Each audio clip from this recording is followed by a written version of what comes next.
Yeah, we're ready. Let's go. Tight 40 minutes coming at you right now. Here we go. Oh, I definitely put 9-ish in the description on YouTube. Yeah, but I didn't post the link till a minute ago. So no, but I didn't change it. So there's an old showbiz principle, 9-ish. right? You want them. You want them to want. Well, I mean, if you go to a show and it's scheduled for 9, the headliner doesn't go on at 9. Exactly. Right? Michael is our opener. Speaking of Michael, go, Michael. Yeah, are we Michael's in the know for tonight? Unusually, he was the opener. He was the opening act. He played the first 40 minutes, now we're coming. He opened last night, like he said he wanted to. Remember, he said Tuesday works. Like most openers, like if you open for Bob Dylan, you don't look him in the eye. It's like that. It's like we didn't make any eye contact or anything. Yeah. It's welcome to the Midsummer Boiled Sports Handsome Hour. We have not done this since end of the. I'm assuming we did one at the end of basketball. Maybe we didn't. Maybe we just April. Did we do it? Melted into a puddle. Together? Yeah, we might have done one then. I don't remember. And we'll be back, I'm sure, just in time for football, or we'll do a football wrap up. Who knows? But we're going to cover everything in the next hour ish. It's been a very uneventful expansion. Yeah. I mean, what is there to talk about?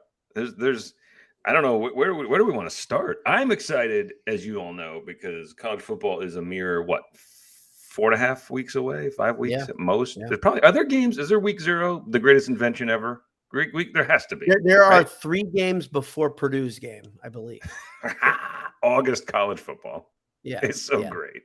I think there are 3 though. So it's so great because there's usually something in there like, remember Arkansas? Illinois. Burt beating Nebraska in August last year. Yeah, that was fun. Oh, those kinds of things are just like, it's like Christmas in August. It's so wonderful. There's usually something like that. Ben Cottons puts the over-under on our show at 95.5 minutes. That's a really good over-under. Really solid. Vegas knows. It's like Vegas. You do a ton of research. You research the injuries and that past history. It's like the national anthem. It's like you go through everything about whole catalog. Yeah, that's about right. Yeah, I was listening to some over-unders in local Indianapolis radio, and IU's football over-under is 4.5 wins. Really? Purdue, according to Vegas, I think one place has Purdue's at 8.5, one has 7.5, and I was like, it's 7.5. I'll take the over. I'll take 8.5. I'll take the over there too. Oh, he'll take the over on 8.5. Yeah, and IU, I'll take the under regardless of what it is. You're going to take under 4.5. See, I think that's kind of enticing. I think they'll probably squeak out 5 wins. Let's remember, this is the same team that got just curb stomped by Purdue, curb stomped by Rutgers, right? They were not good. They didn't love everyone. Yeah. They did not love everyone. They did not follow their own advice. Exactly. That's an important thing. When you lose track of the business model, right? Your statement, the business statement that you're supposed to be your guiding light. That's it. I will also take the under on IU's wins, but one of their non-conference foes is Idaho. Without looking it up, can either of you name their mascot? Vandal. Oh, nice. Good work. Both of you tied in a photo finish. I couldn't tell who got it first. Come on, man. We've been obsessing about college football in an unhealthy manner for literally decades. I like that. IU beat the living hell out of Idaho a year or 2 ago. Did they? Didn't they really beat up on them? Or I think in another substandard program. Yeah. Idaho plays in that like oil drum. They play in that weird indoor. Yeah. I saw a feature about it like a year or 2 ago. It's a very weird place, and like it's like made of aluminum. It's like super loud, and it's probably super fun. Like given the other options in Idaho, I'm sure it's like it's a thing to do. It's what you fly in for. So fly in. I was gonna say buggy in, but like I didn't know if that would be too insulting to our Idaho listeners. Yeah. We got tons of them. We're huge in Idaho. We're big in Idaho. Yeah. So wow, 8.5. There's a lot to talk about, though. I mean, like it's been a very eventful summer, and let me talk to you guys about something. And I've touched on a couple of the quick casts. It's a really difficult thing for me to react to, and I feel like regardless of how many quick casts I would have, if I talked about the NIL, or if I talked about all these kind of nebulous things that are changing college sports, like I don't even know what to do with them still. Like, I'm like, I know the way I feel. I know that I don't love a lot of this stuff. And I really, like you guys were talking about the problems with the NCAA not putting guardrails up all the time, right? Not being structured enough. But then all of a sudden say, okay, now we're going to enforce this. You're like, what are you going to enforce? What are you guys doing? Right. But there's so many things, so many variables right now. Conference realignment, conference expansions, one conference saying you hear they're in talks, right? And then a day later, everything is folding. Nothing's going to work out. Right. So there's just so many variables right now that put me in the position of, I don't know where you guys are, but I just worry. So here's the thing. If you were a Pitt fan, if you're like, locally West Virginia, also, if you're a West Virginia fan, Washington State, even Oregon, even teams like Oregon, Cal, Arizona's, I would worry. The thing is, we are, as Purdue fans, are lucky because at the very least, my bet is that in terms of conference expansion, it's going to get bigger. Like the SEC and the Big Ten are just going to expand until the eventual Super League happens.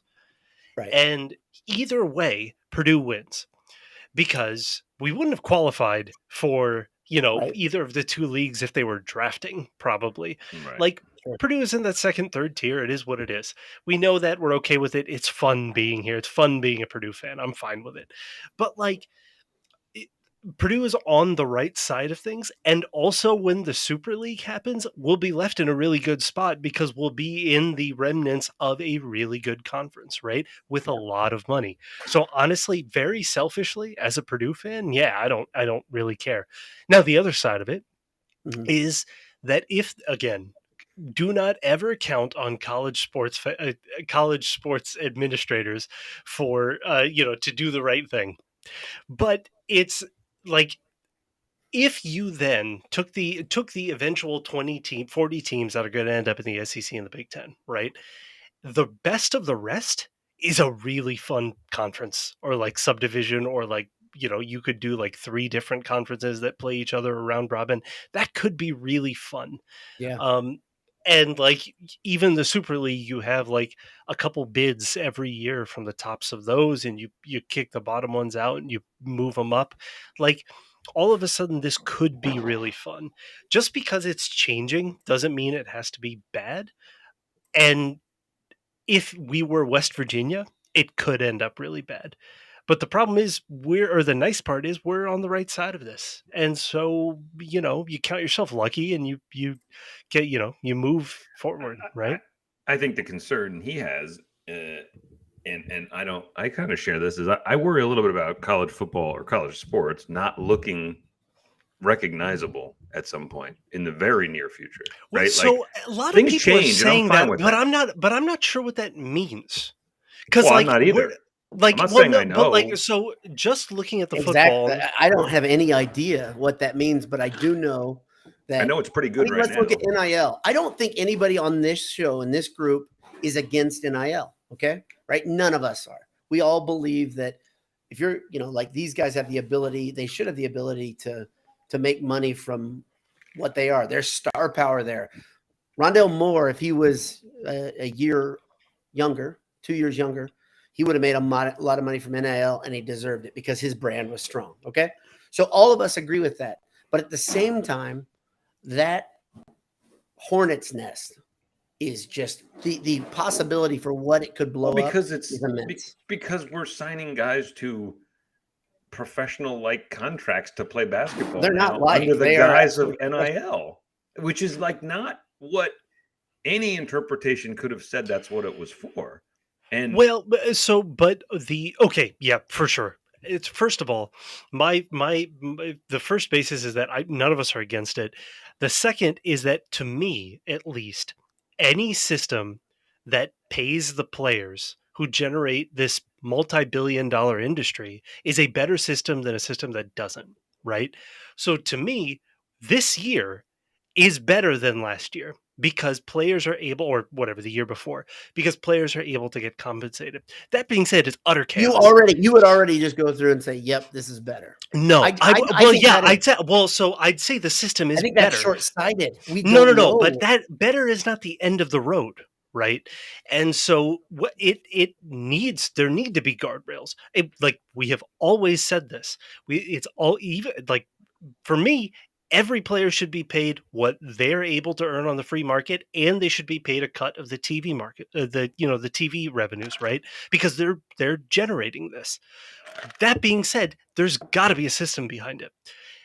Now, even this completely lawless, it's probably not going to be for that long system, is better than the one where players aren't getting paid for this, right? But it's going to move in the right direction. It has to. Right? Whether or not it's a part of the NCAA, I don't know. But frankly, if we're just looking at football, like let's just look at football, let's not look at basketball, because other competitive leagues could come up to actually change the on-court product that we see. There, I understand the concerns about it actually changing. Like if the overtime elite becomes a real thing, if the G League becomes a real competitive thing that pulls talent away from college basketball, that's a real threat. And that like could be, the end of what we know to conceive of as college basketball. That will never happen in football. Never. There's not a minor There league. is no minor league. There's no even system of a minor league. There's no talks of minor leagues. And the NFL is never going to... I disagree. There are tons of talks of minor leagues, and they are trying to edge that way, right? If you look at whether it's some of the ideas that the XFL was talking about a year and a half ago, 2 years ago, were pretty good. Some of them were pretty good. They will never take traction. And they will never take 18-year-olds. They will never take 20-year-olds. Why wouldn't you? If you just have someone who's just like, they're like, okay, I always say this, whenever there's an economic problem, there's a soft spot someplace. Okay. Yeah. So like, I like to shop for cars. It's hard to find the soft spot in the market, but I think I've found it. To me, just if you guys want a little pointer, here's what it is. Cars that are 12 years old and older, that's the soft spot of the market. You can find cars at an affordable rate. The depreciation's out of them.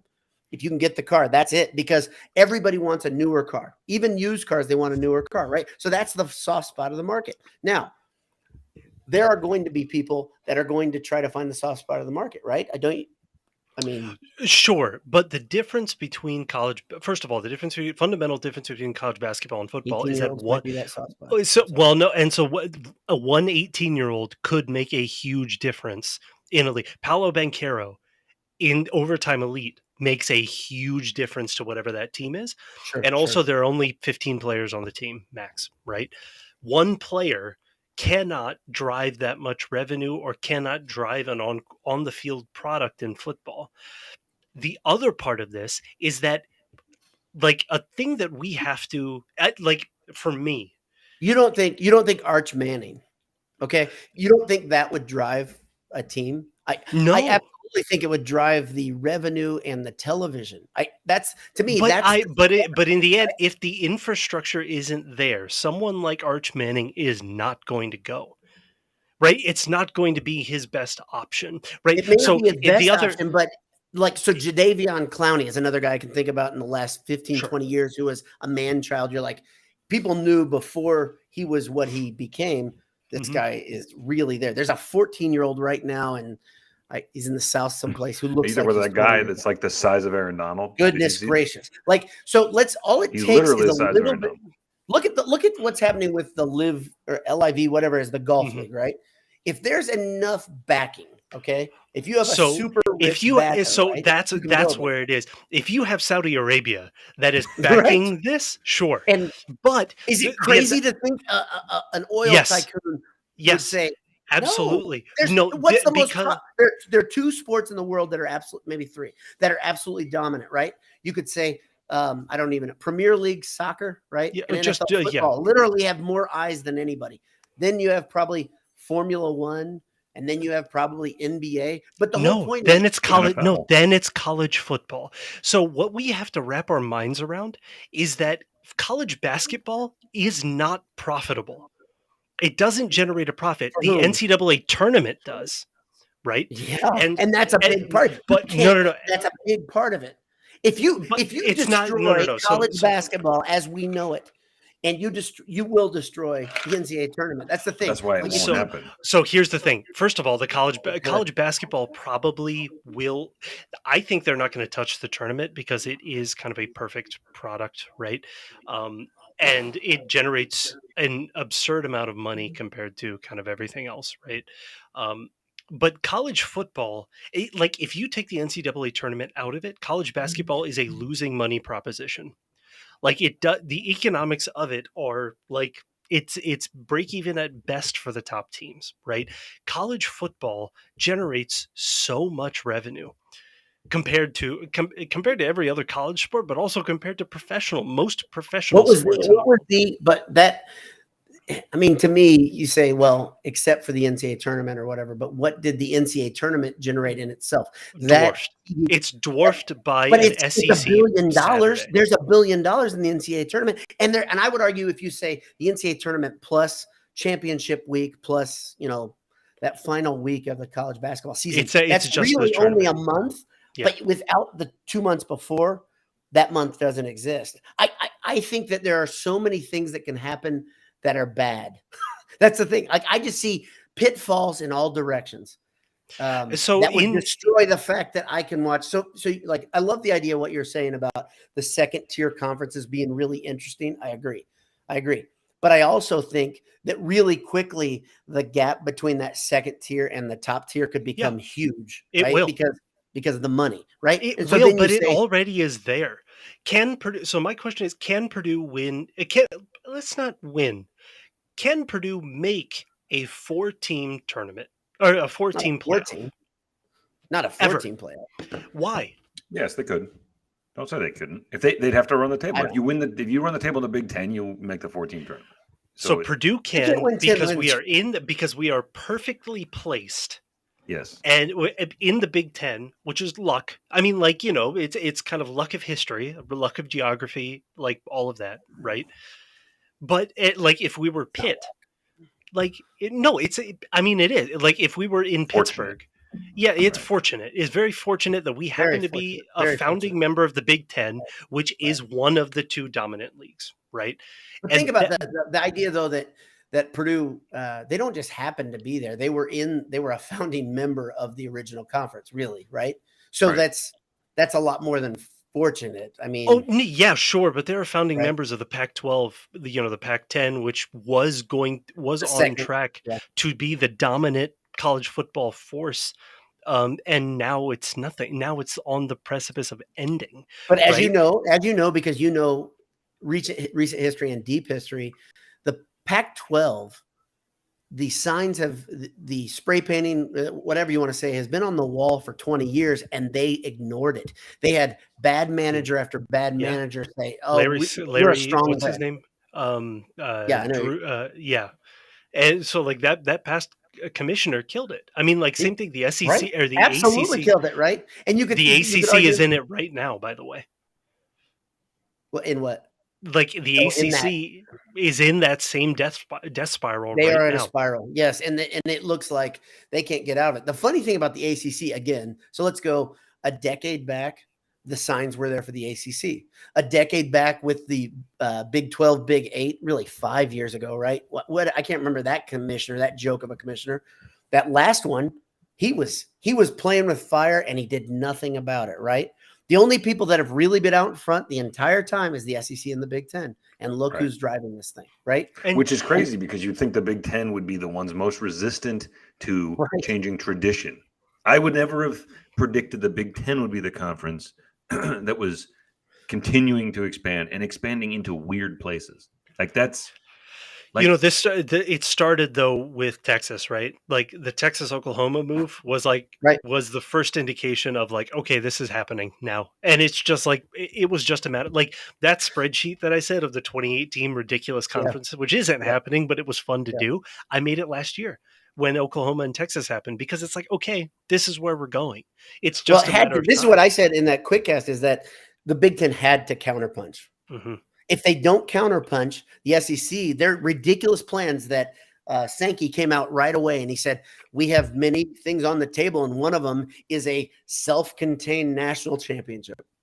Right. It's in the SEC when Texas and Oklahoma get here. And I think everybody's like, whatever, screw you. But then you think about it, you're saying, okay, oh, wait, hold on. And so I think the Big Ten brain trust, whoever that is right now, a lot of people think, by the way, that the ex-commissioner is actually still in this. And it seems to me his thumbprints are on this.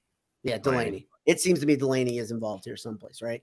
So regardless of who got it done, it was a counterpunch because they said, if we don't counterpunch, we die. Because you guys have heard the rumors and the statements out there. Ohio State was getting close to saying, oh, we could go too for the right figure.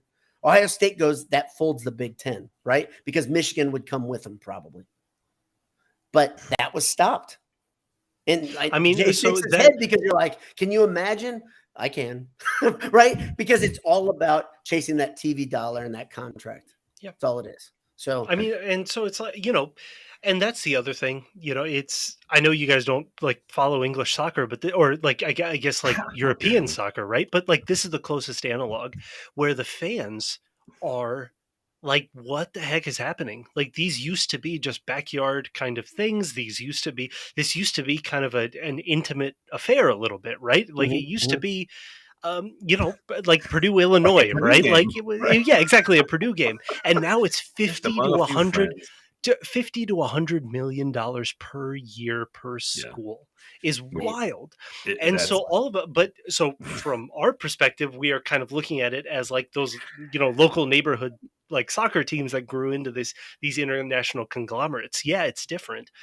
And yeah, the specter of a super league is really strange. That being said, if you're not in it, like if you're not like born into the tradition, right? Exactly. Doesn't it sound really cool? So like, let's say you had a passing interest in European soccer. What would you turn on first? You would probably turn on the league that has the best of English soccer, best of Spanish soccer, the best of, Parisian and Italian soccer. That's there. And those words together, you get to see best in soccer to me. It's like, I don't get. But then, when you think about it, eventually, it's like, let's say you're a European and you're like, or you're from Ireland and you're in the United States and you're like, sure, let's check out this football thing. Where do I watch college football? Do you care that USC and Ohio State don't have a rivalry? No, you just care that it's Ohio State versus USC and it's huge, right? But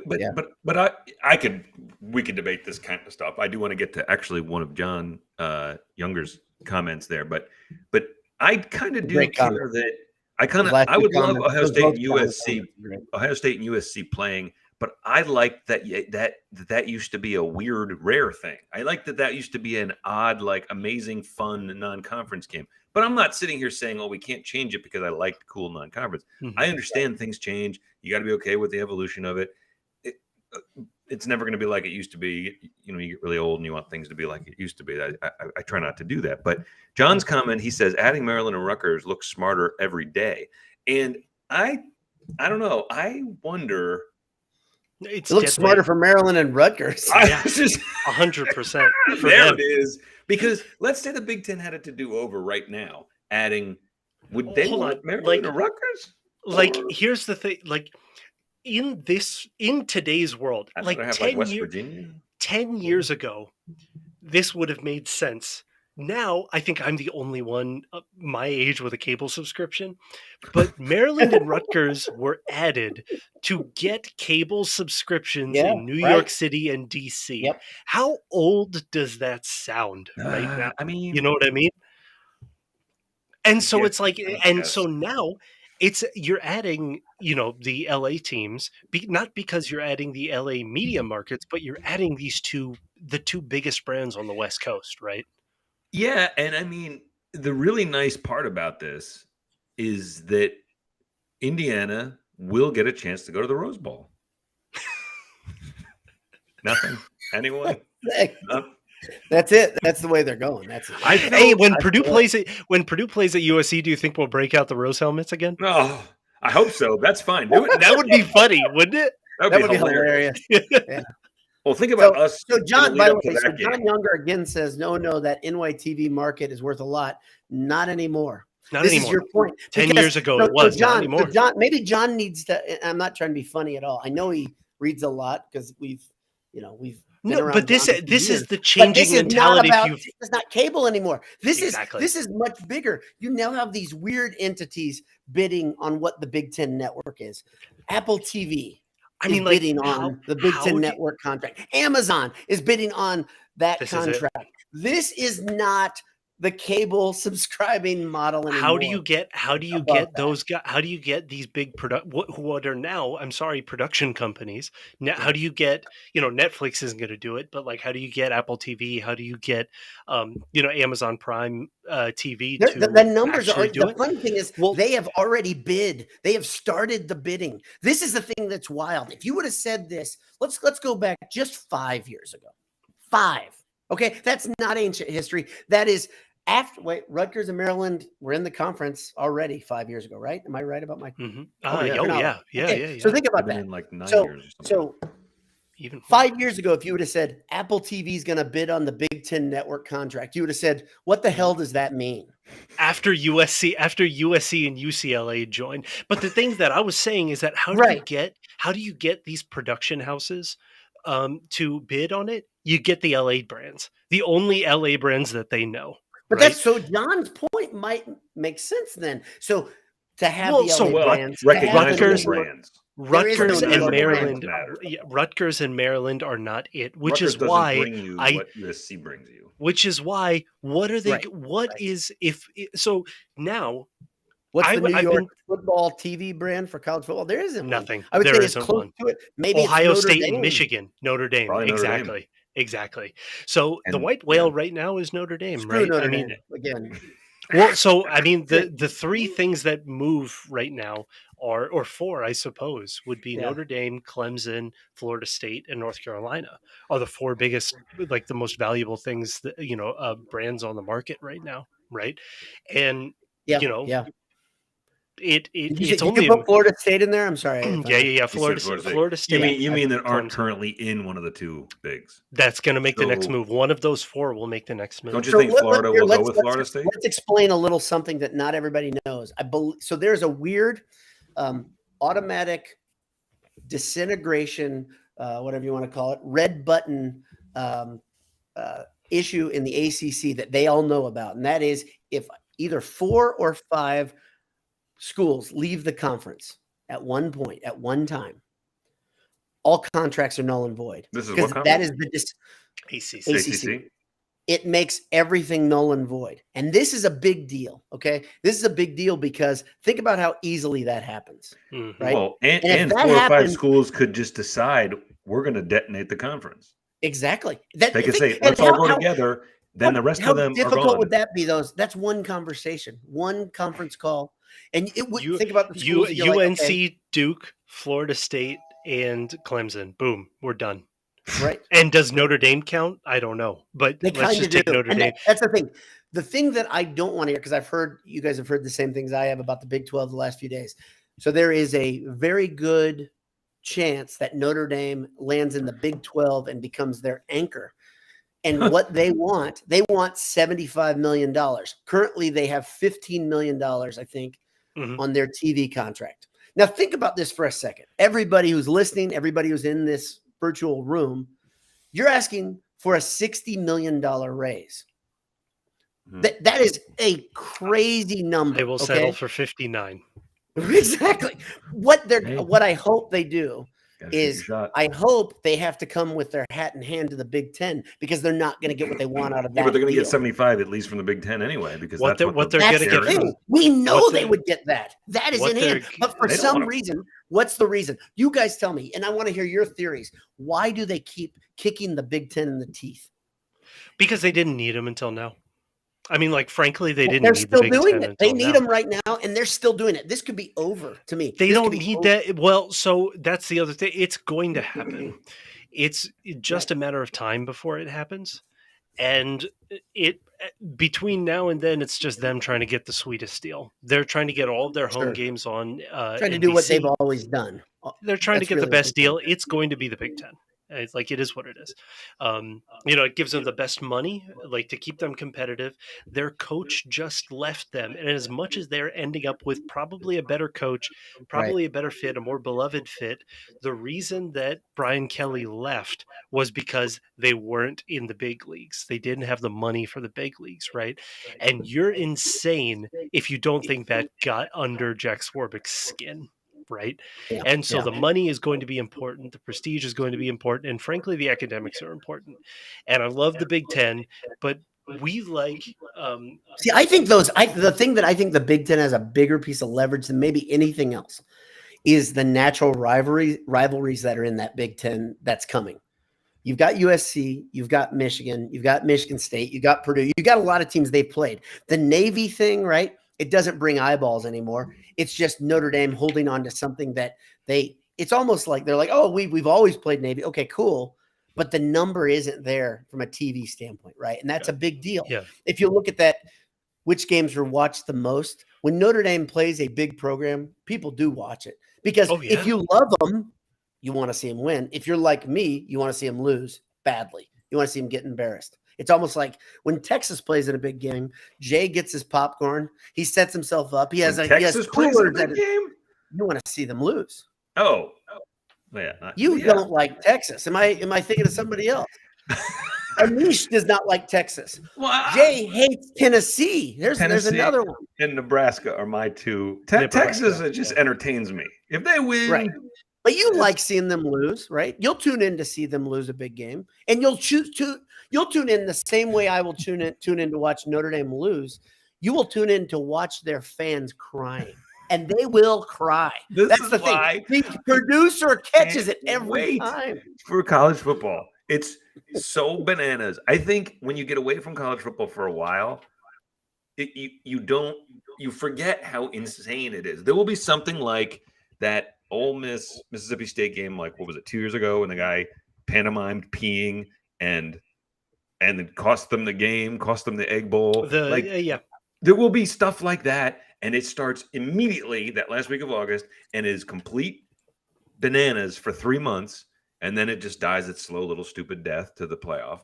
But my gosh, is that so much fun every Saturday? Oh, I mean, it's so insanity. Excited. It's absolutely insanity. It's always better after a little break. Like you're kind of sick of it by the time January, the bowl, like or December, the bowls. The little like. That's the thing is that ending. Honestly, like part of what I think is going to end is like this bowl system. And so it's like it's tough, like I don't think that the bowl system is going to end. I think these meaningless bowls are going to end, and I think that's a good thing, or like become something different, and I think that's a good thing, right? Do you think the bowls will end? I don't think the bowls will end. I am uninterested in most of them. I am uninterested in most of them. And if there's a way they could do like a round, if there's a way they could do a round robin tournament, if there's a way they could do, of course you could. Of course you could. You could have a secondary little thing. You could have there's a million things you could do to make those bowl games be something. They don't want to, because if you ever look into the details of it, there's like, there's roles that are like president of the Cotton Bowl, right? And this dude has a salary of $1 million. Yeah. To not really do anything, like that stuff's not going anywhere. I don't think they'll just be even less meaningful, because you'll have guys who you'll have fewer kids playing in them, and it'll just piss the old people off. And that. By the way, I have to say, Chris Harder here in the comments gave us A+ on facial hair game.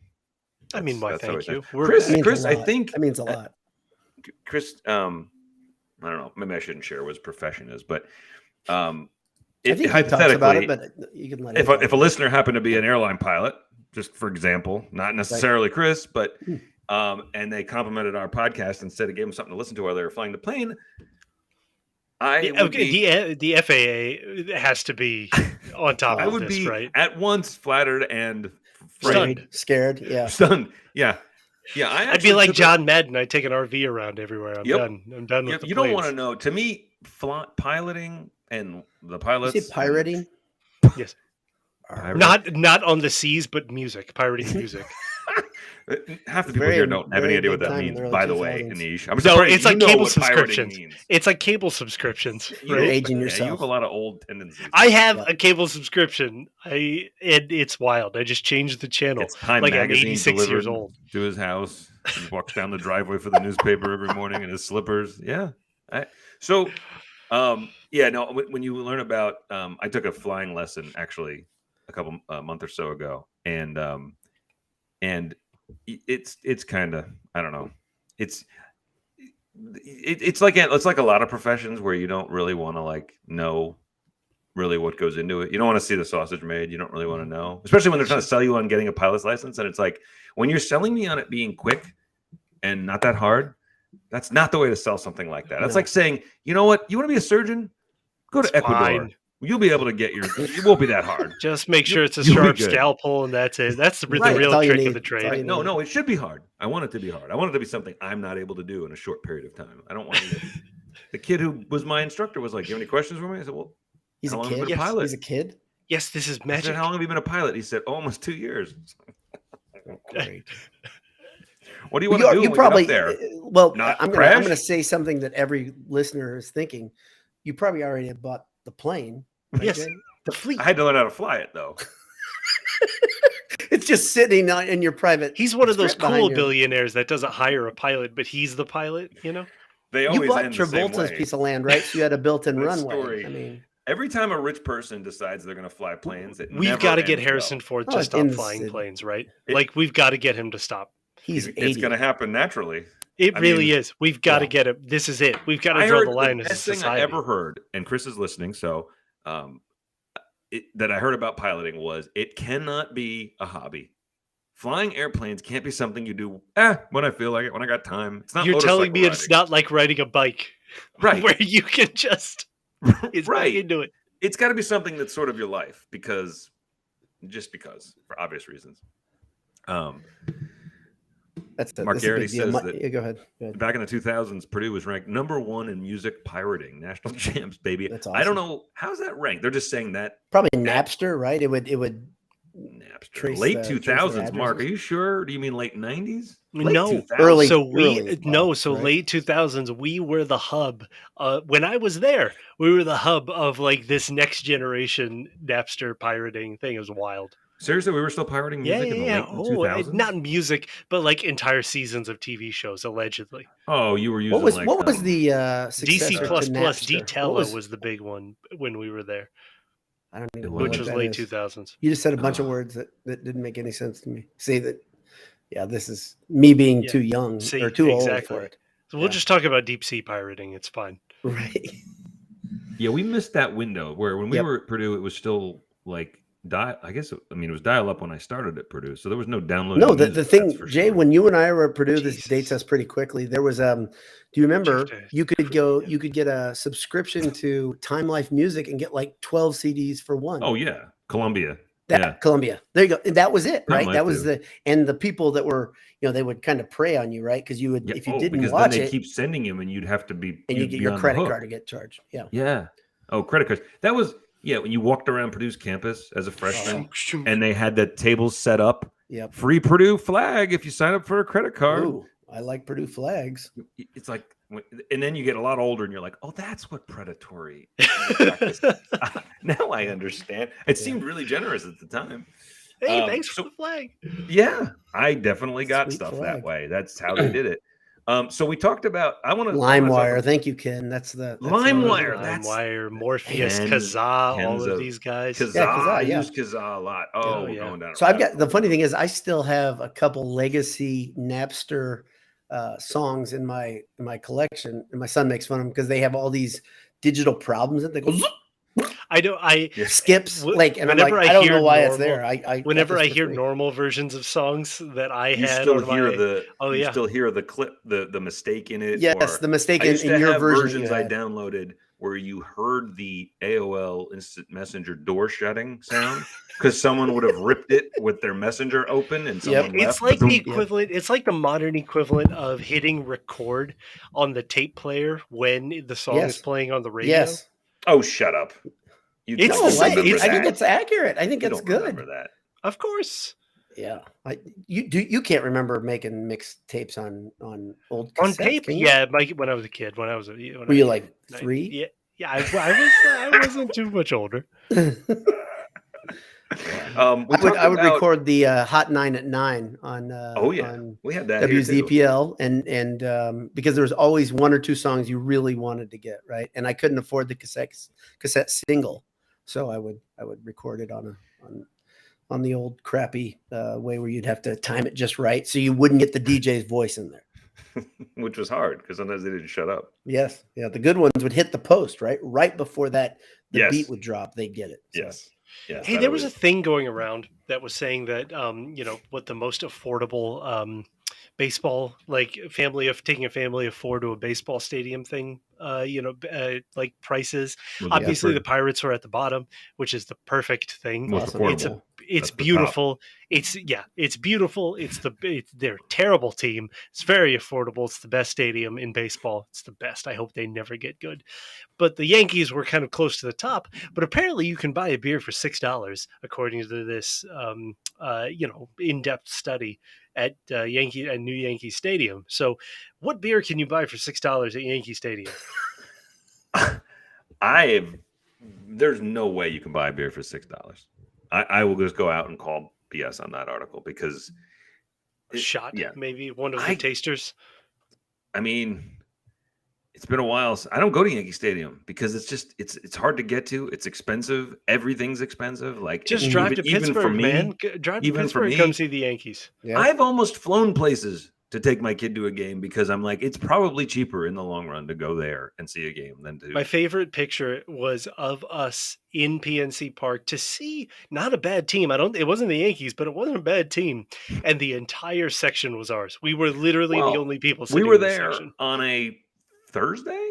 Yeah, sure. That's a baseball day. Wouldn't that be? Yeah, that seems like a good day to go to an afternoon game, no? But it was a day game. Like, who's leaving work to go see the Pirates? Besides Anish. I will gladly leave work to go see the Pirates. Absolutely. Well, you'll leave work for anything. I mean, I would like to retire. I'm considering it. So someone asked, I want to go back to we've talked about some heavier things. I want to talk about something. Yeah, we've really gotten off track. We have all these great stories, and we've been talking about Napster for 20 minutes. No. We've been talking about Napster for like 4 minutes. We were talking about NIL and stuff business stuff for like 40 minutes. No, someone asked us about Pete on the Helmets, a game that I will be at. I think it's going to be the very divided, game. Very like either you love it or you hate it. We weren't divided in the BS crew, which is interesting. We were a little divided. You hated it. I said it could be worse, which I guess is not exactly. That's not it. That's not a vote of confidence. Ringing endorsement there, right? First of all, I don't mind that Pete. It could be worse. No. Nor do I. That's the thing. I don't mind that Pete. Here's what I mind. Okay, from a design standpoint, you've got Pete, train tracks, block numbers that have no historical. Oh, the numbers on the other side? Yeah. Oh, I thought it was Pete. It's a hodgepodge. And here's the other thing. That you guys will appreciate this, I think, real quickly when I say it, and you'll be like, it's a decal, right? If you look at other brands, let's use Boise State as an example, that's not a showcase team, right? But Boise State does a full dip on their helmets when they have the big horse. Mm-hmm. Purdue could dip that and put a bigger Pete, right? That would be pretty cool. I think a lot of people be like, okay, that's cool. That's big time. This is just the same helmet. This is the same black helmet with a decal on the side. This is literally something a high school team could do. So I don't think it's so you're not opposed to Pete on the helmet. Nope. You're opposed to the quality execution and the design of the overarching thing. They just threw too many things at it. So to me, if you're going to have a classic Pete, to me, you should say single gold stripe. Make it a classic helmet. I completely agree. You don't need the tracks on every black helmet. Right on. We don't need the tracks everywhere. They're a cool thing. They to zoom in. They need to lean in on horrifying Pete. They need to make Pete's head as big as human. There's been some funny mock-ups of that with the demon eyes. Yes, exactly. Right just good. Pete's eyes. Exactly. Yes. Oh, that's a great idea. Pete just staring at you from the helmet. Or at the center, I was saying in the chat, in the center of LSU's field, they have the tiger eye with the big, the tiger thing. I don't just like have that. Pete's eyes. Yeah, just have Pete's one zoomed in eye. Yeah, just that, like the just from what here. Was the barnstormers in arena football? Remember they had the goggles over the top? Put them right there, same spot. Yeah, there you go. I don't like the eye. This is a safe doing the tree of trust. I don't like that LSU's field has that eye because the way they blend it, where it I guess he's supposed to be looking through like the woods or the trees or the jungle or whatever the hell a tiger from Louisiana would be. Yeah. He's looking at you through the bayou. The many tigers in Louisiana. Well, you know what I always think that is? So this goes back to me in middle school because I think they've been doing that forever, right? I would always remember like once every year or 2 years, there'll be a major hurricane that seems to come through Louisiana and they'll be like, they're barely escaping it. So I always think of the eye of a hurricane because it's like driving rain. I mean, I'm sure that's not unintentional. Yeah, actually. Yeah. I mean, I love that design. I think it's really cool. I love LSU's I think it'd be really too. hard to execute. So the people that paint that field, they're like magicians. They're doing some pretty awesome stuff. So. Yeah. And so I'm okay leaning into Pete. I wish we would have leaned in harder. I do think that this is kind of a half-hearted embrace of Pete. But it's I like the, I mean, it looks like a Martin Vintage, Pete shirt, martinvintage.com. Didn't we enter Boiled at checkout, get 15% off? 15% off. Yeah. Wasn't there talk, or didn't we sort of expect that the uniforms might finally have a redesign for football? It's next year. So basketball will be this year. Basketball is this year. Yep, that's happening. Oh, really? Okay. Football is next year, according to many sources. Not many, but many sources. MANY, yes. Not tiny little sources. Have you already? We've critiqued this helmet quite a lot. Mm-hmm. J Money, have you bought the mini helmet yet? The Pete one? Yeah. You bought it already. No, I don't think it's out there yet. Is it? Yes, it is. No, it's a university bookstore already selling it. Yeah, I can't believe it's not already so hung up in your house. There, half the ones I have that Boiler Dad has goaded me into buying have not been hung up yet. Well, you got to buy this one then. He buys me some and just surprises me with them. Yeah, which is it's one of the romantic things I still do. But then he'll be like, "Look at this one." I'm like, "Grr!" And I just put it in my cart, and there's a box. I probably have 6 that aren't hung up. It just means you need to redesign. LBD just sent me some hot designs. That's what they just sent me, some really good stuff. See if we can basketballs on helmets for basketball on grass. Basketball on grass. There you go. It is those are good. Adjusting. That's really there good. You go. Graphic design is my passion. Yep. There you go. Approved. Widely approved. Yes, the train track. Yeah. This may be the best one. Let's see if I can get this. This is a good one. Paint the picture. No, you got to see the visual. Come on, boy. There, look, train track numbers. How about train track numbers? Huh? Right there. That's a guy that's not going to be a designer doing some design work. It's good. Nailed it. So doing something with math in it. He's going He's going to go like the Anish route, not the B-Dowd route. Yes. He does not belong with a crayon in his hand. So you're saying he'll be employable. He won't be like us. He won't be liberal arts focused. He'll have he'll like to come out with a skill. Yeah, that's better. But darn it, you can talk to people, so that's good. I did see though, it's not a foregone conclusion that LBD, who is stunningly on college visits, is taking advantage of all 6 of his college invitation visits. Right. Kind of going in there. I saw a beautiful picture of him shooting on UNC's court. I love which, it. By the way, I cannot. By the way, this melanin cannot sneak into UNC's court to get some shots up. I can't do that. It was such a neat thing. Like. And then a guy from the team just walked out and met you. A guy that played on national TV in the like a week earlier. Yeah, days, because it was like Thursday or Friday. We were on campus Thursday, and they played in the championship on Monday. Yeah, it was wild. And then he transferred 3 days later after that. Did he? Yep. Hey, the baby blue looked, it looked dangerously good on him. So it's like, I don't know. I can tell you that Mrs. We're waiting on the commitment. She is not down with that commute because we had to go over the mountains to get there, and she was like, I don't like this. This is long.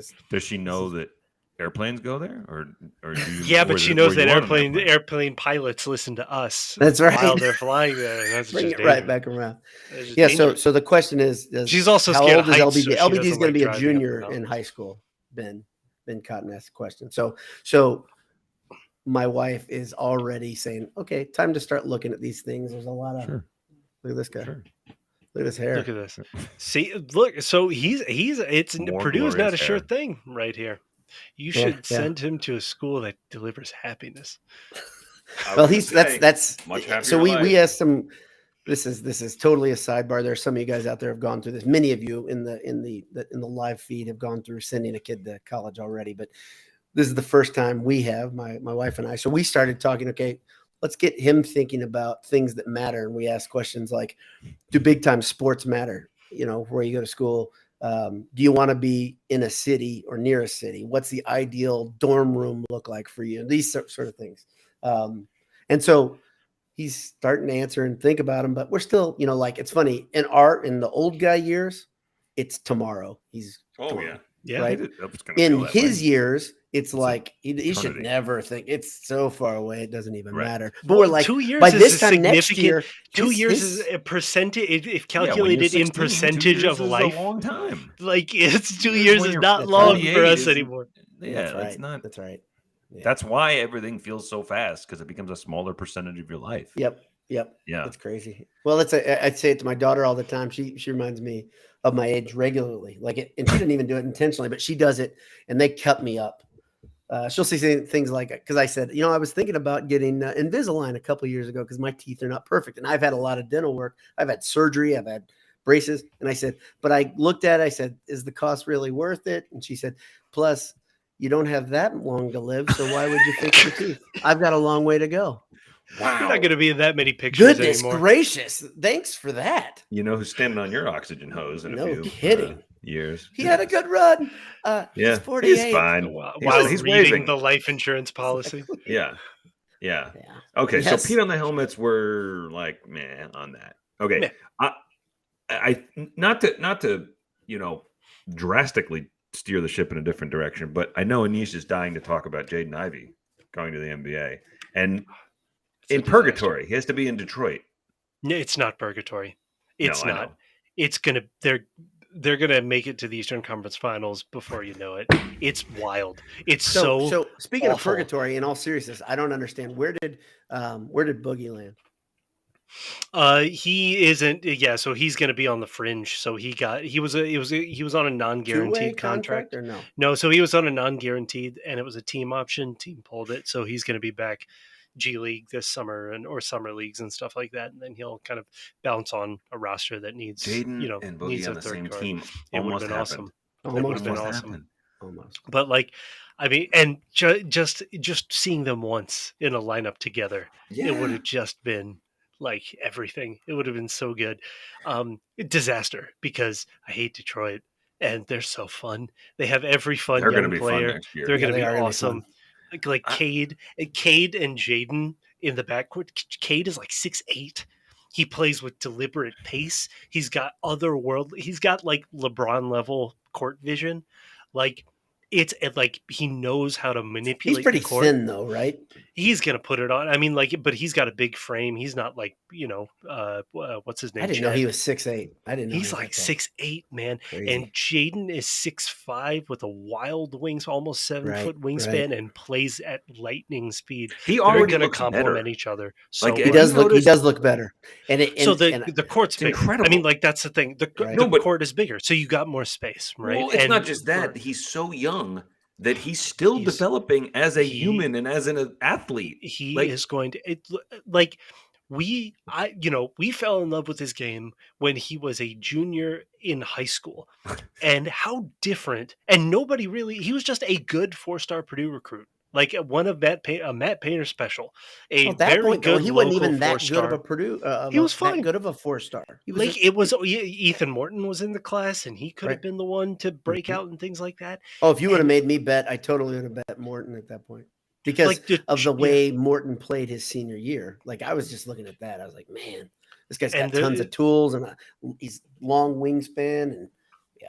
And honestly, he's on. I still am betting on the only college player that was on a trajectory like him, like recently in kind of our world, is Oladipo that I can think of, and even Jaden is kind of like outpacing that very quickly. Oh, yeah. You know what I mean? Yeah. Detroit's such a perfect landing spot for him. What? So and let Indy me would ask have you been guys a question, great. and you guys will both, or New York. I think you'll both be very, very honest with this answer.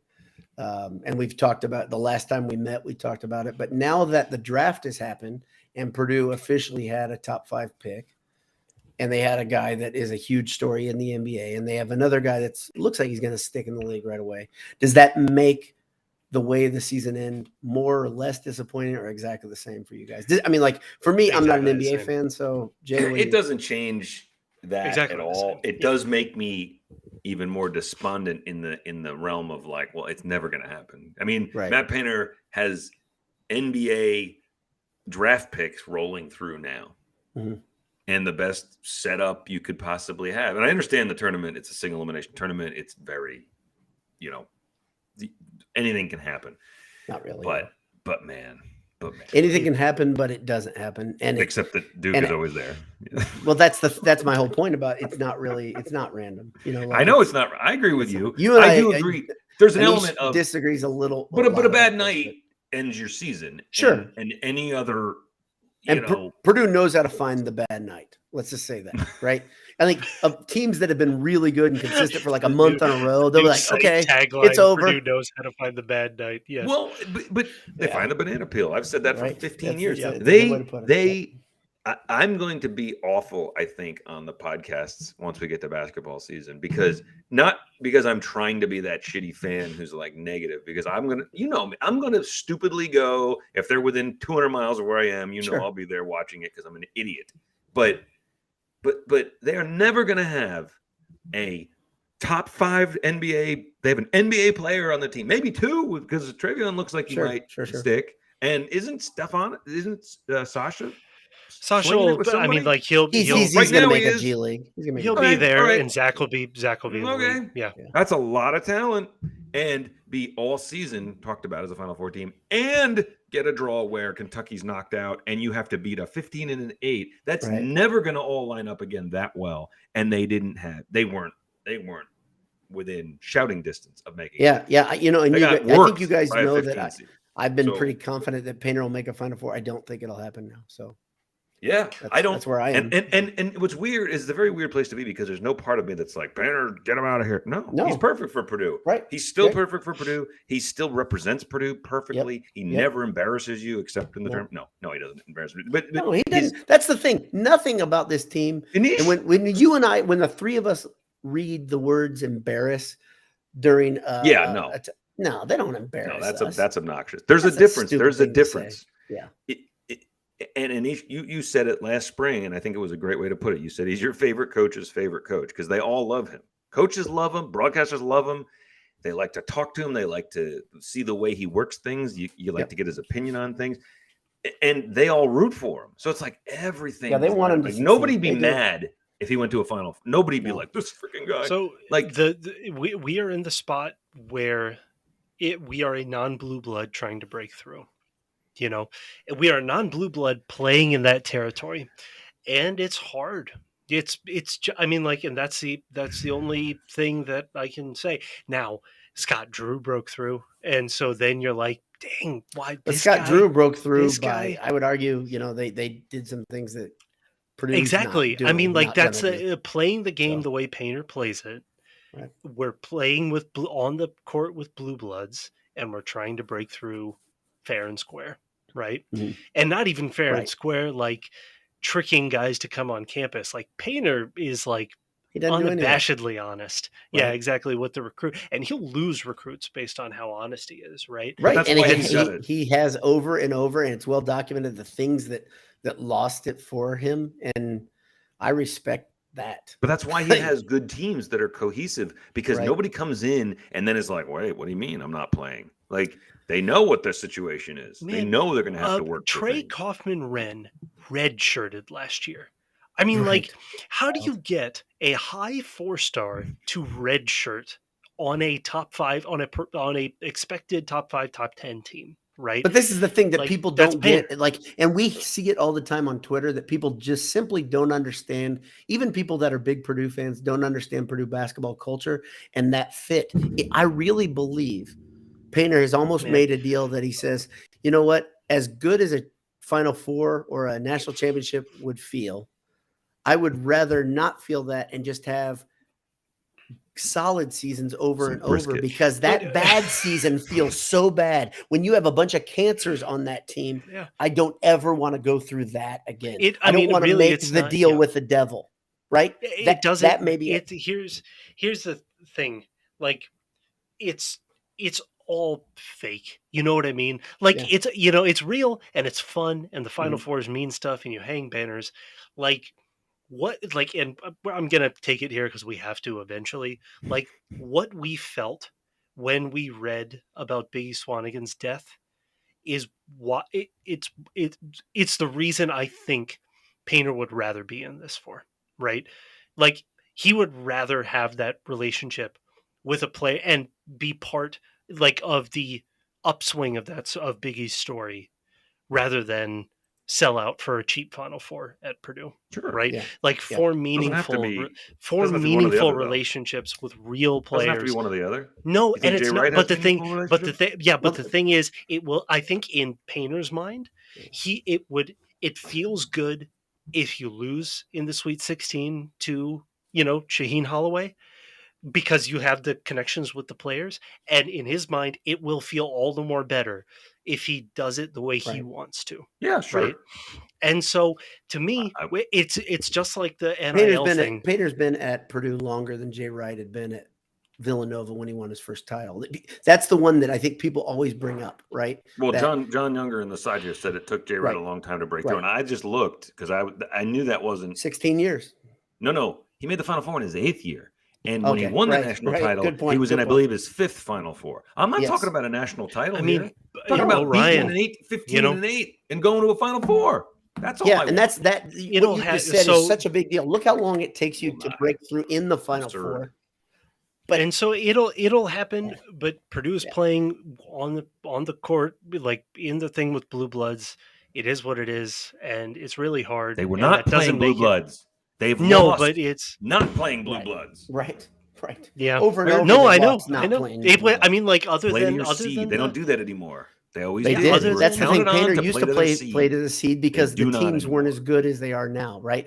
That's what I would say. And the variance, right? I mean, the 3-point variance. And I say that preferring this style of basketball, but 3-point variance with a bad defense makes you.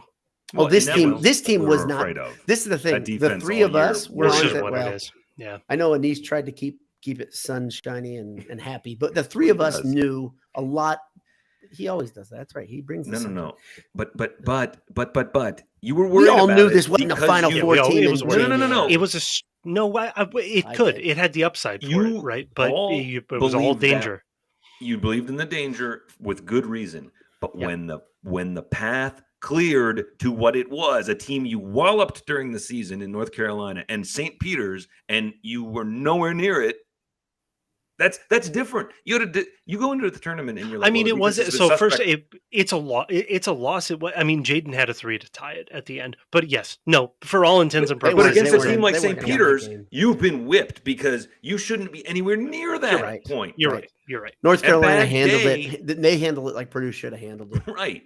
Right. Purdue should have put that away in the first half. Right. And I genuinely thought they were going to. But the funny thing about that, you know, like you guys read the same comments that I did about from Travion Williams. There's enough veiled angst in that without being too veiled. There were problems. Like, this team was not as cohesive as past Purdue teams were in March. That's a shame. You know, that's a shame because it was such a dynamic team when they were good, but they were not that dynamic at the end of the season. So you wouldn't build. If Painter could build a team, he wouldn't have built that one. Right. But the thing is, you can't build teams like that. That's not how it works. Right. Exactly. You recruit the best players. You recruit the best players. You recruit really good kids, and you play with who you have at the. You know. I will go back to this. The team that just about made it, that lost to Virginia, when that season that was not a team. We thought they weren't going to make the tournament. Right. That was an incredibly flawed team from a Exactly. That the Haas Senior League, that team where he broke his elbow, that was the team that Painter wanted. And then I remember we went into that season that they did almost make it, and we were like, well, let's have some fun because Boogie's going to just shoot, and this is going to be so much fun this year. Yeah. And then the tournament starts, and you're like, oh, look at that. He's just going to he's going to set a record for threes against and Tennessee, not even get there. Unconscious. Yeah. Well, but you get. So the good news is this year's team is not built for a Final Four, so maybe they'll go to the Final Four. We're going to Houston, baby. I'll meet you there, but I'm not gonna say it's gonna happen before. Not buying anything in advance. I will tell you that. Refundable tickets. I'm already angry about basketball. See, this is the problem. I'm so excited about football and so happy, and I will. Hey, you know what that is? You know what that is? That's the curse of high expectations. Yeah, there are no high expectations. Like, as good as Jeff Brom has been, he doesn't have the expectations that Painter has. No. Painter has national champion expectations at this point. Final Four expectations. Jeff Brom has win the Big Ten West expectations. That's exactly right. That would be an all-time season, right? We'd have the Big Ten West. It would be a season that literally it's generational at that point. And by the way, I would say could happen this year for another one of those. No, right? By someone rhythm. may have bet it. Who knows? Somebody might have put. What are the odds right now? I got them at plus 600. So what's that? Does that mean if you put $1, $100, you put 100, you get 6 to 1, basically. Yeah, 6 to 1. Okay. See, I like that. This is funny. How many times you guys? I know it's really basic. Still doesn't make any sense to me. It's great. 6 times return. So you put your. You put your net worth on it, and you end up with 6 times. And then you hedge a little on Ohio State with the other half of your net worth. Easy peasy. Semantics, it's science. Yeah. Can't lose. It's math. I think. Was I mistaken in seeing Nebraska had the best odds to win the West? It had to be Wisconsin. I thought it was Nebraska. Well, I thought it was sign me up. Sign me up either way. Always. I cannot wait. I can't wait. Well, so this ties me now. Something else I was thinking about. I wanted to talk about briefly on this. There was a great. In fact, I might even do a quick cast myself talking about the Athletic article about Indiana's basketball program. It's worthwhile. Is the guy, and it's so great because it reminds me of fans of some of the schools you mentioned before, like Nebraska. When Scott Frost is invariably fired eventually, the way they're going to talk about how it was never it was never good. It was never. That's what IU does. That's the classic IU. It's the same going to happen at Texas with Sark. It's going to happen with everybody, and it's not everybody. It's going to happen at certain schools, and it's so predictable and so amazing. And if you have access to the Athletic, look at it's Kravitz, I think, wrote it, right? It's a good summary with a bunch of former IU players talking about how, I knew Archie was a bad hire. It was time to get rid of Crean, and everything is revisionist. Like, it was. Well, I do think. How about this for a Debbie Downer? IU will reach the Final Four again before Painter reaches Final Four. I don't know about that. Yeah, as down as I am. And I think here's what I think. I think it'll be this coach. I think he'll take him to the Final Four. You think Woodson will take him to the Final Four? I do. I think he'll take him to the Final Four, but they won't win a national championship. And then their shifted expectations are funny because it depends on the day and who you're talking about and how combative they feel about what their standard is for success. But they will mark that as such a great thing because he was a night guy. They have without a doubt. That's the whole thing, right? That's the whole thing is unifying the fan base. Why tie yourself to a petulant, angry, addled? I got to tell you, just watching that 30 for 30 that's been re-aired that I told you guys about it makes me like Woodson a lot less. Just the fact that if you would stand by still kiss the freaking ring, screw that guy over and over. If he doesn't get you guys need to be reminded how much you hate IU, just watch that 30 for 30. It's called not the last days of night. No, that's right. That's close. It's close. Something like about that. It's a play on words, but regardless. Honestly, I extremely don't think so. I think IU is on the path to, if not already at irrelevancy. Still get good recruits. They still recruit without even trying. They still get high-starred recruits. Okay, well that's all anyone is until they get developed. Somehow they always get the high 4 stars and 5 stars that bust. Who kind of don't do that much, right? But they don't. They do not develop. How about this? They don't. That's not even true because they still get guys that end up in the NBA. Yogi got to the NBA. That's what I'm saying. Went to the NBA. They had talent. Who's the guy from, everybody else. East, right? Every power forward. Right. How many of those? Yes. How many of those 4-star power forwards ended up being drafted in the top 15? Yes. Did not win 20 games at IU and did not make it to a second. No, did not make it to a second contract. Those are the guys I can think of one right now, and you probably know who it is because you watch the NBA. But there was a near 7-footer. He's in the league right now. Like Noah Vonleh. Vonleh. No, he's a minimum player. He's got a contract though. He's in the league. He's in the league like Boogie's in the league. Like he's a minimum salaried player, and sure, that's because he's got athleticism and he's got wingspan. But it's like those aren't players that take you to a Final Four. But wasn't he on a roster last year? Yeah, sure. So was Boogie. That's the thing. Is like you get these. But Boogie was on a roster for like 10 games.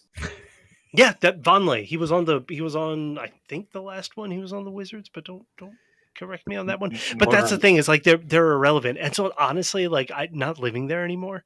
Like I have not, like until we play them, I don't care. I really don't care. No, I can understand that. I don't care either. And I don't, but I'm just saying, I think that this class, specifically this group that IU has together, if you look at the needs and the things that are on paper, again, we talk about it a bunch. They've got a lot of those boxes checked.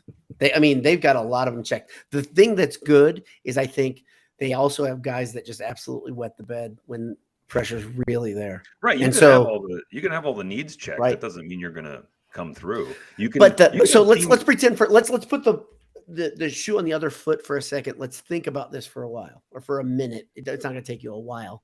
But if Purdue had 3 or 4 classes in a row where there was let's not even say 5-star because that's hard to wrap our heads around. We've seen 2 5-stars in the last 30 years at Purdue. But let's say you have,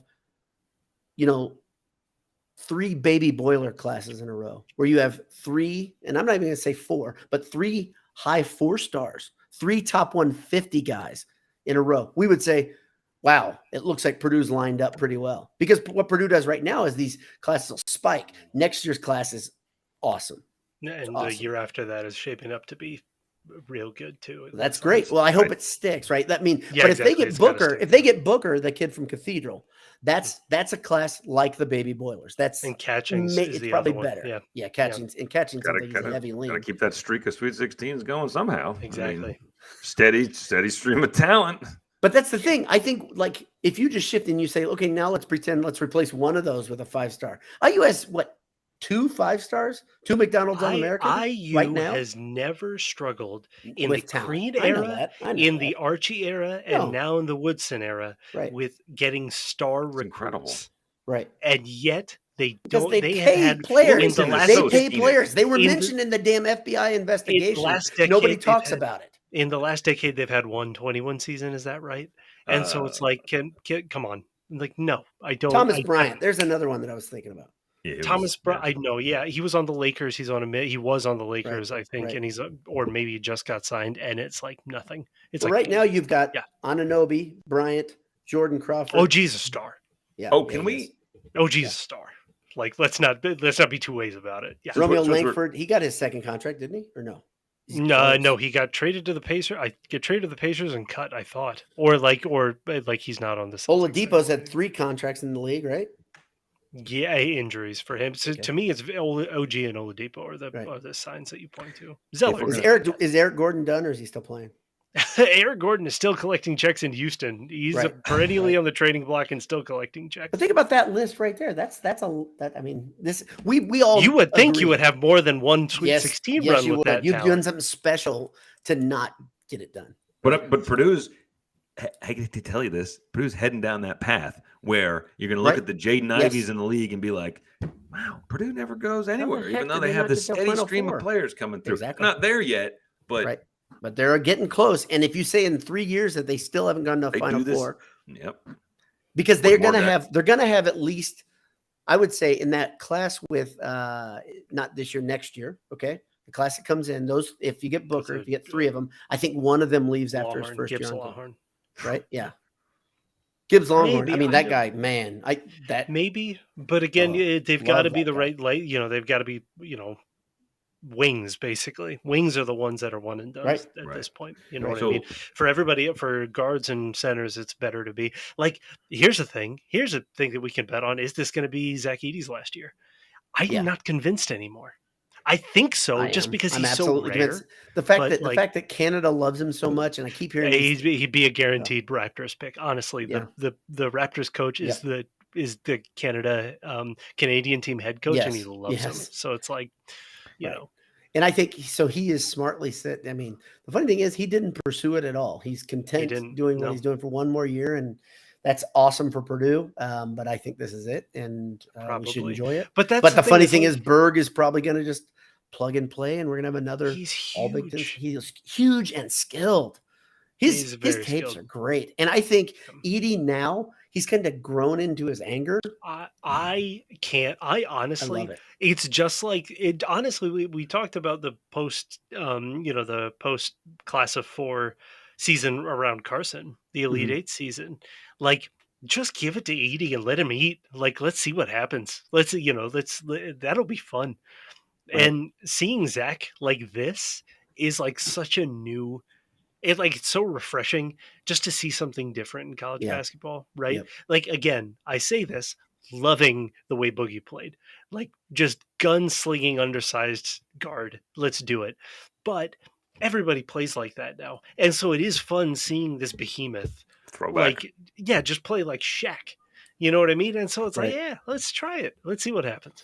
Yeah. I mean, I think we all thought if you're going to break through with, it's going to be a dynamic scorer. It's going to be it's going to be weird. It's going to be weird when we break through. It's going to be a weird team. It's not going to be the Do you think it'll be something like all year they've relied on Edey, and then Edey breaks a pinky on his shooting hand, and then they still go to the Final Four?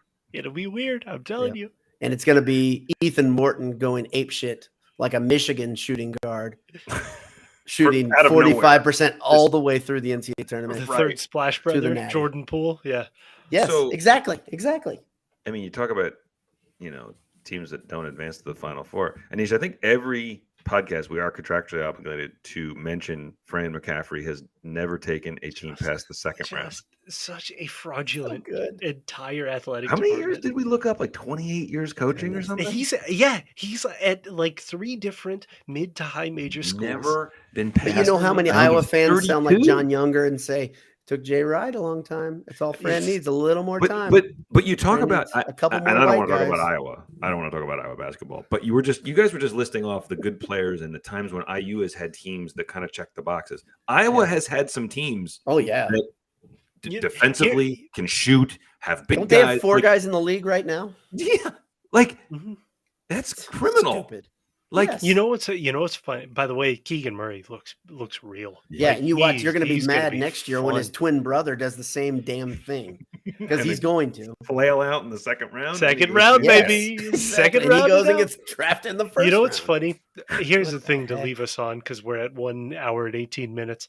It's funny if you ask Iowa football fans if they'd end up in the Super League, you say, yeah, of course we're Iowa. And everybody else knows the dirty little secret. There's 0 chance they end up in the Super League, man. They're going to be down here in the muck with us. They're going to be in this. Well, I think there are programs that, I think a lot of people are this way too. And Iowa might be a microcosm of this idea that they're not what other people see them as. Right. It's going to be so delicious. Their self-perception. Michigan, Notre Dame, Ohio State, all of these ones break Nebraska off. At least was what they think they are. They were at one point. Illinois has always viewed themselves Iowa as no. I'm saying Nebraska was what they view themselves at some point in the past. Iowa and Illinois never have really been what they think they are. And it's just always hilarious. You're right. To look at them. It's going to be hilarious when the Super League breaks off. Wisconsin gets an invite, and Iowa does not. Yes, and that will definitely happen. I do want to touch on one other thing before we wrap, because Anish, you mentioned it, and we kind of glossed right past it. So we're going to end depressingly. We didn't really talk much about Biggie passing away at 20. What was he? 24, 25. Let's do the fun part of the fun part of the wake, right? Yes. Which is like, do you remember that the 2015 recruiting class, I'm pretty sure, was just Ryan Klein? Like, for the longest time, it was just Ryan Klein. Right. And that was like the last recruiting class that Michael and I really paid attention to. And like for a year and a half, we were like, this is a disaster. Right. Like, this could be eventually what ends up firing Painter. And I think that's the year, by the way, if you go back to I used to say, this is Painter's problem, is that these off classes, right? It's that down because it was the year right after the Super Seniors, right? He recruited the Super Seniors. It was awesome. Like we knew it was great, and then it was just one guy. And then we were putting all of the eggs in the Caleb Swanigan basket, and we were like, we're not going to get this guy. I know his ties to Purdue, but like he was linked to play with Jaylen Brown at Cal, which honestly sounds pretty good. Yeah. He was going to go to Michigan State, like all forwards like him do. And then all of a sudden he spurns Michigan State in the best possible way and ends up, every time he played Michigan State from then on, he ended up dominating them. It ended up being the most fun game of the season. So it's like, like in multiple ways, like, you know, we talk about the kind of two standard bearers of kind of working at, you know, within the Painter, like at least like the modern Painter system, like that work ethic is Biggie and Boogie. Yeah. Right. Yeah. Like those are the two. Like it was the funniest quote that Painter had was the year after Carson left, which was like, if you want to shoot 20 times a game, work as hard as those two, and then I'll let you do it. But until you do, don't ask me. Yeah. Exactly. And it's like, I mean, like it was awesome. Like cheering Swanigan on when he was the best when he was putting up regular 2020 games, like lines you hadn't seen since Chris Webber, lines you hadn't seen since the 80s. It's like in modern college basketball. And then all of a sudden his sophomore year, he learns how to shoot the 3-pointer. Like, come on, man. Yeah, like that was awesome. That was so fun. And then that's the happy part. The sad part is you look at where he got to, because he really did get to the point where it looked like he had the damn thing licked, right? Like his physique had changed. His, you know, he was solidly on the roster. I mean, I thought he was, and then, dang, man. And I mean, 25 is just. Yeah. I know. You can look at it and say, well, he achieved his dream, right? He played high major college ball, right? The NBA, but his life was so short. That was just getting started, right? Like I know he did some things. It was just getting started, like. And my heart always breaks, and young people. I hate seeing unreached potential, but I think you could argue he reached the potential. But the next part is the effect and the fallout for the people that are close to him. Like, I think he had a daughter, right? That sucks worse than anything for me. But yeah, that's tough. I would like to. Can we do something? Unless you guys have a couple more thoughts about him, no, go ahead. I'd like to end it on a positive. Please. And my positive is going to be a little different, since we've talked a little bit about football. We've touched a little bit. We really haven't talked a lot about that stuff, but I think we've got some stuff coming. We can talk about Durham. We can talk about AOC. We can talk about who's going to be, like, to me, how many games that we are going to drive irresponsible distances to go see this year. Awesome. It's happening. Like you could ask the question, because I think this is a good one, and this is something to think about for our next show. And maybe all the people that are, I don't know how they've done it, but they've hung out this long. Who's the dark horse receiver that is all Big Ten? Because Durham, I think, can be all Big Ten and probably will be, but who's the receiver that will be all Big Ten? Because I think this receiving core is going to be incredible. Like, I don't think they're going to be good. I think they're going to be great. And I think there's a lot of reason to think of that. Right. Okay. So that's something to think about for later. But I want to ask about a basketball question, since we're really not going to have we shouldn't have another basketball show for a little bit. But here it is. Okay.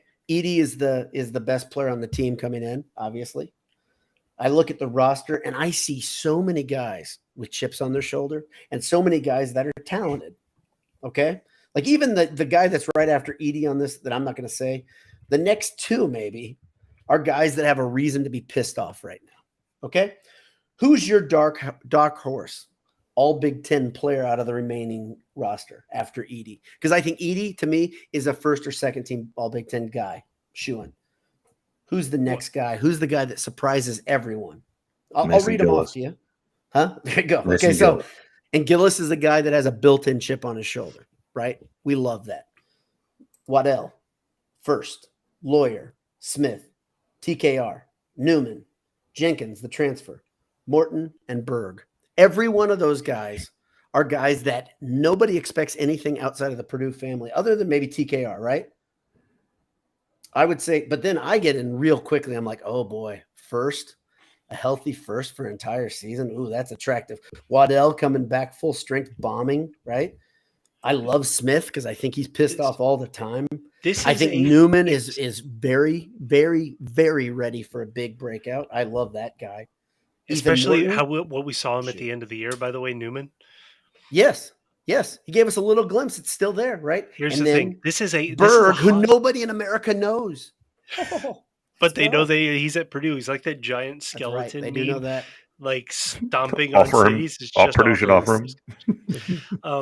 So who's your dark horse? First of all, this is such a hodgepodge team, but it's built around the foundations of Gillis, Morton, and Edey. Yep. And oh boy, I mean, like that's a Big Ten. That's a Painter team right there. It is. You know what I mean?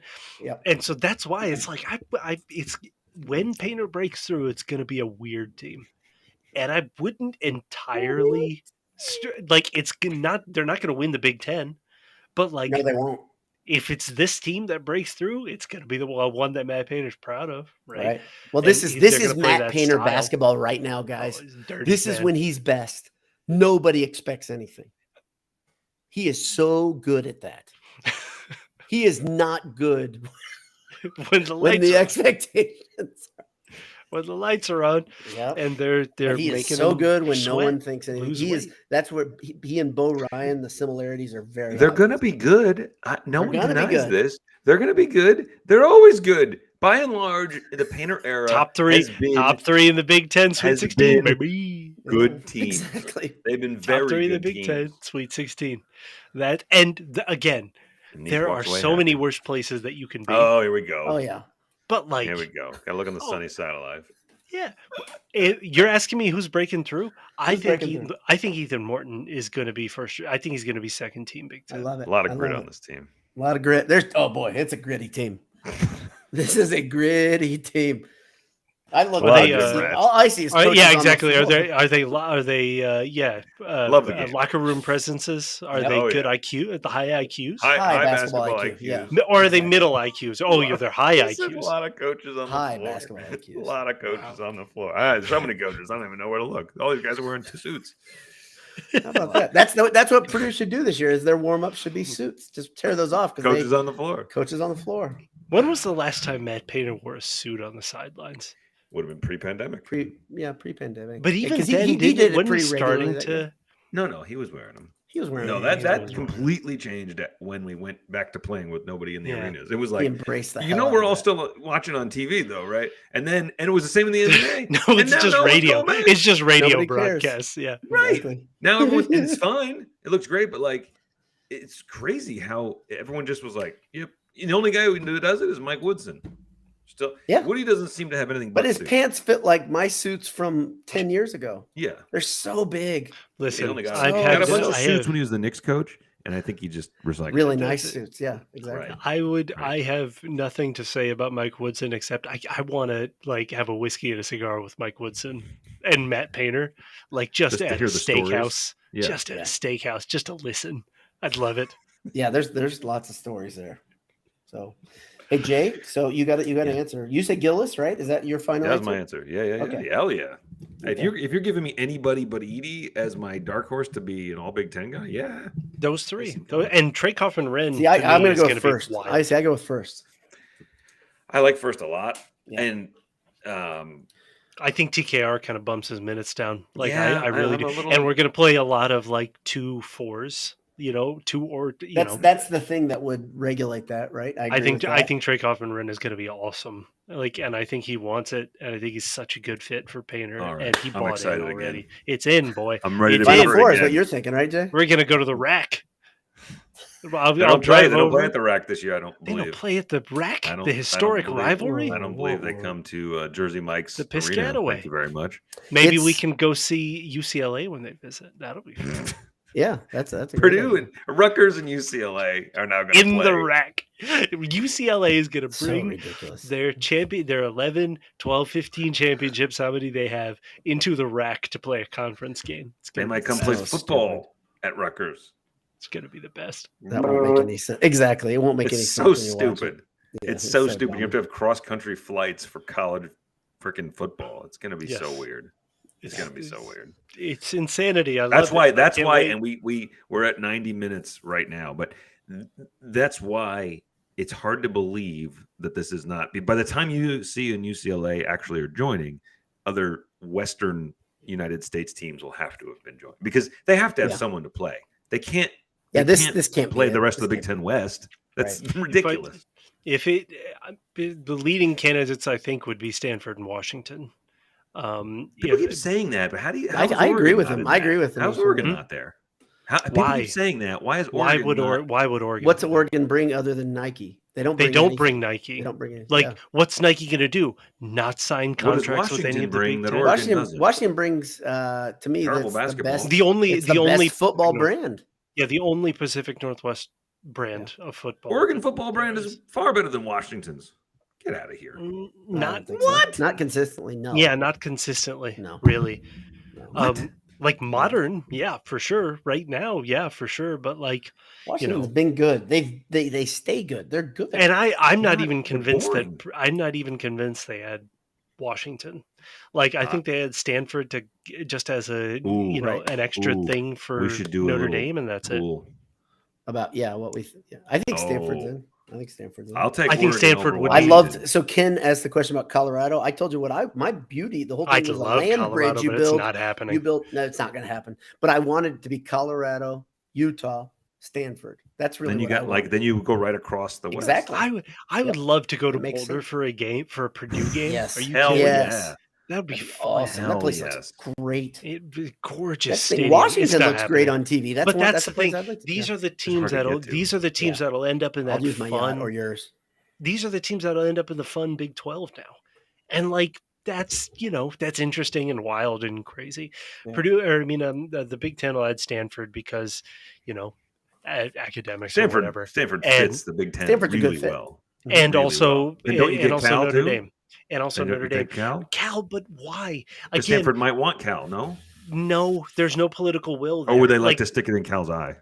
The political will was to keep USC and UCLA together, but there is no political will to keep Cal there too. Right. And so it's like I think they end up again in like this whatever happens in the Big 12. Second tier. Yeah, I keep saying the gigantic, powerful Mountain West. And it'll be fun to watch. The more teams exactly, it'll be fun for us junkies. And the more teams you add, the smaller the piece of each piece of the pie gets. But not necessarily, right? If you bring, that's what people keep saying. Needs to be meaningful, which is why after the Bay Area makes sense. Which is why Notre Dame is 1, Stanford is 2, and 3 would be North Carolina. Yeah, those are the three. Those are in that order would probably be what you would want, and North Carolina can jump either way probably.